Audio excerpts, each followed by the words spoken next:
അപ്പോൾ ഇന്ന് നടന്ന ഒരു വാർത്ത, അല്ലെങ്കിൽ ഇന്ന് പുറത്തേക്ക് വന്നൊരു വാർത്ത എന്ന് പറയുന്നത് ഇതാണ്. അതായത് ഖത്തർ, സൗദി അറേബ്യ, ഈജിപ്ത്, അതുപോലെ അറബ് രാഷ്ട്രങ്ങൾ, പിന്നെ ഫ്രാൻസിൻ്റെ നേതൃത്വത്തിൽ, അതുപോലെ സൗദിയും, രണ്ട് രാജ്യങ്ങൾ നേതൃത്വം കൊടുത്തുകൊണ്ട് ഒരു നീക്കം നടത്തിയിരിക്കുകയാണ്. അതിൻ്റെ ഭാഗമായിട്ട് അവർ ആവശ്യപ്പെടുന്നത് എന്താണ്? രണ്ട് കാര്യങ്ങളാണ് അതിൽ ഏറ്റവും ശ്രദ്ധേയമായിട്ട് നമുക്ക് കാണാൻ കഴിയുക. ഒന്ന്, ഈ ഒക്ടോബർ 7 നടന്ന സംഭവം, നമ്മളിവിടെ സൂചിപ്പിച്ച സംഭവങ്ങൾ എന്താണോ ഹമാസ് ഇസ്രായേലിലേക്ക് കടന്നു ചെന്നുകൊണ്ട് നടത്തിയ ഒരു തീവ്രവാദ പ്രവർത്തനം എന്ന് പറയുന്നത്, അതിനെ അപലപിക്കുക എന്ന് പറയുന്നതാണ് ഒന്നാമത്തെ ഒരു പ്രധാനപ്പെട്ട വിഷയം. ഇതുവരേക്കും സംഭവിക്കാത്തൊരു കാര്യമായിരുന്നു. അങ്ങനെ ഒരു സംഭവം, അത് അവരുടെ റൈറ്റാണ്, ഹമാസിൻ്റെ റൈറ്റാണ്, പാലസ്തീനിയൻസിൻ്റെ റൈറ്റാണ് എന്നൊക്കെ പറഞ്ഞ് നടന്നുകൊണ്ടിരുന്നു. സ്വാതന്ത്ര്യ സമര പോരാട്ടമാണെന്ന് നമ്മുടെ നാട്ടിലടക്കം ചില കണാപ്പന്മാർ പറഞ്ഞുകൊണ്ട് നടക്കുന്നതിൻ്റെ ഇടയിലാണ് സത്യത്തിൽ ഇങ്ങനെ ഒരു ഇരുട്ടടി വന്നു എന്ന് വേണമെങ്കിൽ നമുക്ക് പറയാം. ഇതാണ് നമ്മളൊരു ആശ്വാസം എന്ന് നമ്മൾ പറയുന്നത്. കാരണം ഇതിൽ ഈ ഒക്ടോബർ 7 കുറിച്ചും പറയാതെ, അതിൽ സംഭവിച്ചിട്ടുള്ള വിഷയത്തെക്കുറിച്ച് അഡ്രസ്സ് ചെയ്യാതെ നിങ്ങൾക്ക് ഒരടി പോലും മുന്നോട്ട് വെക്കാൻ കഴിയില്ല എന്നുള്ളതാണ് നമ്മൾ ഇതിനകത്ത് പറയാറുള്ളത്. അതിവിടെ സംഭവിച്ചിരിക്കുന്നു. ഈ ലോകരാജ്യങ്ങൾ അത് ഏറ്റുപറയുന്ന അവസ്ഥയിലേക്ക് വന്നിരിക്കുന്നു. ഇപ്പോഴും വെളിച്ചം വീഴാത്തത് ആരാണ്? നമ്മുടെ നാട്ടിൽ ഉള്ള ചില കുരുപൊട്ടിയ ആളുകളുണ്ട്. ഈ കാക്കമാരായിട്ടും വോക്കുകളായിട്ടുള്ള ആളുകൾക്ക് മാത്രമാണ് ഇപ്പോഴും നേരം വെളുക്കാത്തത്. അവരോട് കൂടിയാണ് നമ്മൾ പറയാനുള്ളത്. അവിടെ ഹമാസിനോട് പറഞ്ഞിരിക്കുന്നത്, നിങ്ങൾ ആയുധം വെച്ചിട്ട് നിങ്ങൾ അവിടുന്ന് ഭരണം ഒഴിഞ്ഞു കൊടുക്കുക, നിങ്ങളുടെ പവറിൽ നിന്ന് നിങ്ങൾ ഇറങ്ങിക്കൊടുക്കുക, ബാക്കി കാര്യങ്ങൾ നാട്ടുകാർ നോക്കും എന്നുള്ള രീതിയിലേക്ക് കാര്യങ്ങൾ പറഞ്ഞു വെക്കുമ്പോൾ അവിടെ നമ്മൾ എടുത്ത് മനസ്സിലാക്കേണ്ട ഒരു കാര്യം, ഈ ഗാസ എന്ന് പറയുന്ന പ്രദേശം അത് ഒക്ടോബർ 7 വരേക്കും ഭരിച്ചുകൊണ്ടിരുന്നത് ആരാണ്? അത് ഹമാസാണ്. ഹമാസ് 2007 മുതൽ അവിടെ ഭരിച്ചുകൊണ്ടിരിക്കുന്നു. 2005 ഇസ്രായേൽ യൂണിലാറ്ററൽ ഡിസെൻഗേജ്മെൻ്റ് എന്ന് പറയുന്ന ഒരു നീക്കത്തിലൂടെ അവിടെ നിന്നും പൂർണ്ണമായിട്ടും വിടുതൽ വാങ്ങിക്കൊണ്ട് പൂർണ്ണമായും ആ ഒരു പ്രദേശം ഗാസക്കാർക്ക് വിട്ടുകൊടുത്തൊരു സ്ഥലമാണ്. ഗാസക്കാർക്ക് വിട്ടുകൊടുക്കുക എന്ന് പറയുമ്പോൾ നമ്മൾ വിചാരിക്കും, അതല്ലെങ്കിൽ അവരുടെ സ്ഥലമല്ലേ, അത് വിട്ടുകൊടുക്കേണ്ടതല്ലേ എന്നൊക്കെ നിങ്ങൾ ചിന്തിക്കും. അങ്ങനെയല്ല. ഈജിപ്താണ് ഈ ഗാസ പിടിച്ചു വെച്ചുകൊണ്ടിരുന്നത്.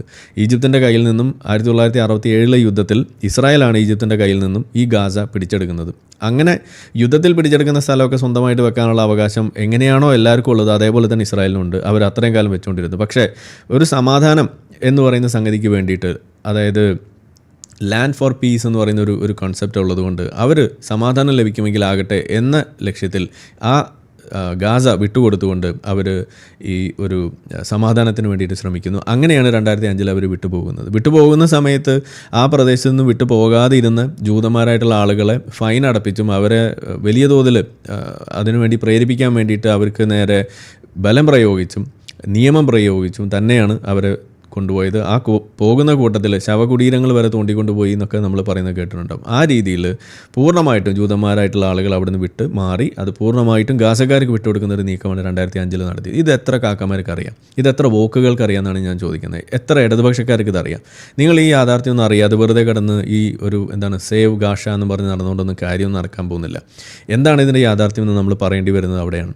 അപ്പോൾ അങ്ങനെ വിട്ടുമാറിയ സ്ഥലം, അങ്ങനെ കൊടുത്ത സ്ഥലത്തിൽ നിന്നും അവിടെ ഭരണം ആദ്യം ഈ പാലസ്തീൻ അതോറിറ്റിയുടെ കീഴിലേക്ക് വരുന്നതും ഫത്ത പാർട്ടിയും അതുപോലുള്ള ആ ഒരു സംവിധാനം അവർ അവിടെ ഭരിച്ചുകൊണ്ടിരിക്കുമ്പോൾ അടുത്തത് തന്നെ 2006 ഒരു ഇലക്ഷൻ വരുന്നു. ഇലക്ഷനിൽ അവർ മത്സരിക്കുന്നത് ഹമാസുമായിട്ടുള്ള മത്സരത്തിൽ ഹമാസ് ജയിച്ചു കഴിയുമ്പോൾ നമ്മുടെ നാട്ടിൽ എന്താണ് ഉണ്ടാവാറ്? തോറ്റ പാർട്ടി അപ്പുറത്ത് പ്രതിപക്ഷത്തിരിക്കും. ഇതല്ലേ നമ്മൾ ഓർക്കുക. പക്ഷേ അവിടെ അതല്ല സംഭവിക്കുന്നത്.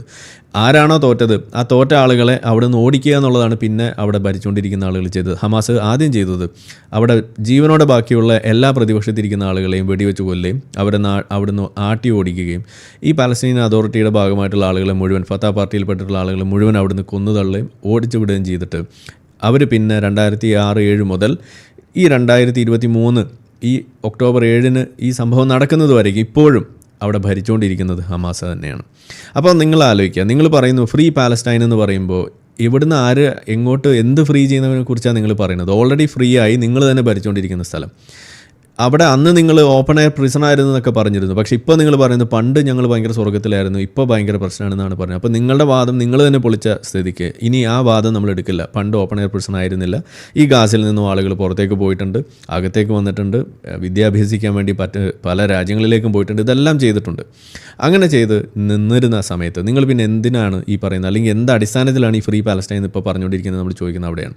അപ്പോൾ അങ്ങനെ അവിടുന്ന് മാറി ഈ ഒരു 2023 എത്തുമ്പോൾ അല്ലെങ്കിൽ ഇപ്പോൾ നമ്മളതിനെക്കുറിച്ച് പറയുമ്പോൾ നിങ്ങൾ മനസ്സിലാക്കേണ്ട ഒന്നാമത്തെ കാര്യം, ഗാസ അന്നും ഇന്നും എന്നും ഭരിച്ചുകൊണ്ടിരുന്നത് ഹമാസ് തന്നെയാണ്. ആ നാട്ടിലെ ജനങ്ങൾ അവിടെ സമാധാനമായിട്ട് ജീവിച്ചുകൊണ്ടിരിക്കുകയാണ്. അവിടെ ഇരുന്നുകൊണ്ട് ഈ 6 വർഷത്തെ ഒരു നീണ്ട പ്ലാനിങ്ങിനൊടുവിൽ ഒക്ടോബർ 7-നുള്ള പരിപാടി, ആ തീവ്രവാദം അവർ നടത്തിയതും ഇന്നിപ്പോൾ മൂട്ടിലാടി വാങ്ങിച്ചുകൊണ്ടിരിക്കുന്നതും. ഈ ഒരു അവസരത്തിലാണ് ആദ്യമായിട്ട് ഇങ്ങനൊരു പ്രഖ്യാപനം വരുന്നത്. ഇതിൽ വാർത്ത ടൈറ്റിലൊക്കെ നിങ്ങൾ കണ്ടിരുന്നു, Arab world tells Hamas to lay down arms and end rule of Gaza. ഇത് പറയുമ്പോൾ പച്ച അറബിയിൽ ഏതാനും കുറച്ച് ആഴ്ചകൾ മാസങ്ങൾ മുന്നേ നമ്മളുടെ പാലസ്തീനിയൻ അതോറിറ്റി അവിടെ മഹ്മൂദ് അബ്ബാസ് അറബിയിൽ പറഞ്ഞിട്ടുണ്ട്, നായിൻ്റെ മക്കളെ നിങ്ങളൊന്ന് വെച്ചൊഴിഞ്ഞു പോ, ആ ഹോസ്റ്റേഴ്സിനെ വിട്ട് കൊടുക്ക്, നിങ്ങൾ ആ നാട്ടുകാരെ ബുദ്ധിമുട്ടിക്കുന്നത് അവസാനിപ്പിക്കുക എന്ന് പച്ച അറബിയിൽ പറഞ്ഞിട്ട് നമ്മുടെ നാട്ടിലുള്ള ആളുകൾക്ക് ഇപ്പോഴും നേരം വെളുത്തിട്ടില്ല. അവിടെ നടക്കുന്ന കാര്യമാണ് നമ്മൾ ഈ പറയുന്നത്. അതായത് അവിടെ തന്നെയുള്ള ആളുകൾ ഈ ഹമാസിനോട് ഒഴിഞ്ഞു പോകാൻ പറയുന്നു. പാലസ്തീനിയൻസ് ആയിട്ടുള്ള ആളുകൾക്ക് മടുത്തിരിക്കുന്നു ഹമാസിനെ. അവരെ ആരും തന്നെ സ്വാതന്ത്ര്യ സമര പോരാളികൾ എന്നല്ല വിളിക്കുന്നത്, അവരെ പച്ച അറബിയിൽ അവർ വിളിക്കുന്നത് നായിൻ്റെ മക്കളെ എന്നാണ്. എന്നിട്ട് നമ്മുടെ നാട്ടിൽ അവർ പൊക്കിക്കൊണ്ട് നടക്കാനും അവരുടെ ചിത്രം ആനപ്പുറത്ത് കയറ്റാനുമാണ് നമ്മുടെ നാട്ടുകാർക്ക് ഇപ്പോഴും പൂതി. ഇതാണ് നമ്മളും അവരും തമ്മിലുള്ള വ്യത്യാസം. ഇതാണ് ഒരു വിഷയത്തിൽ യാഥാർത്ഥ്യം ഉൾക്കൊള്ളുന്ന ആളുകളും ഇതൊന്നും ഉൾക്കൊള്ളാതെ നിങ്ങളുടെ ഉള്ളിലുള്ള മാനവിക ബോധവും നിങ്ങൾ വലിയ മനുഷ്യനാണ്, മനുഷ്യസ്നേഹിയാണെന്നൊക്കെ കാണിക്കാൻ വേണ്ടിയിട്ട് നിങ്ങൾ ഇതിനൊക്കെ കൂട്ടുപിടിക്കുമ്പോണ്ടാകുന്ന ഒരു വലിയ ദുരന്തം എന്ന് പറയുന്നതാണ് ഇത്. ഇതുകൊണ്ടാണ് നിങ്ങളെ നമ്മൾ വോക്കുകളെന്ന് വിളിക്കുന്നത്.